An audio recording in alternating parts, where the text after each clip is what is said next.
Beyond Iraq and Syria, our coalition is equally focused on ISIS networks and affiliates around the world.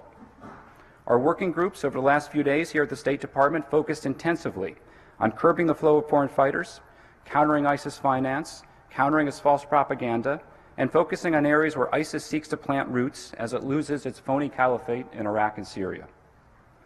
We've made progress in all of these areas.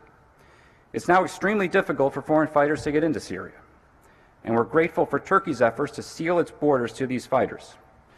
Those who had already entered earlier, it is our mission to ensure that they cannot get out and they will die in Iraq or Syria. Meanwhile, we are building a global database of known foreign fighters, now with 18,000 verified names, with the support of our coalition partner Interpol. ISIS propaganda is also under strain and lacking credibility thanks to our work with key partners, UAE, Saudi Arabia, UK, and others, as well as the efforts of the private sector, Twitter, Facebook, and YouTube, all of which have recently enhanced their capacity to track and remove ISIS content on a daily basis. ISIS financing is now nearly all self-generated inside Iraq and Syria, and as it loses territory, it's losing resources, which our military campaign targets relentlessly.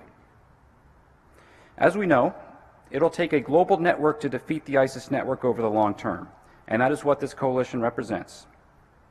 This afternoon, we will discuss extremism and ISIS networks in Africa, and we are pleased to welcome today 3 of our newest coalition members, Chad, Niger, and Djibouti.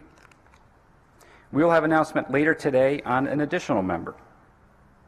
Indeed, as we defeat ISIS in Iraq and Syria, this extraordinary coalition continues to grow. NATO joined in May, and we are now at 72 members, 68 countries and 4 international organizations, the EU, Arab League, Interpol, and NATO. It is now one of the largest coalitions of its kind in history.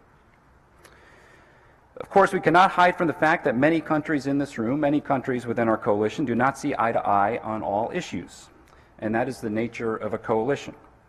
It is why we meet regularly in forums like this.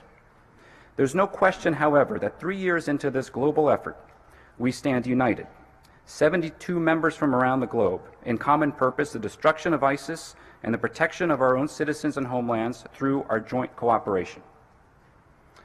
So on behalf of President Trump, Secretary Tillerson, Secretary Mattis, our entire national security team, I welcome you again to Washington.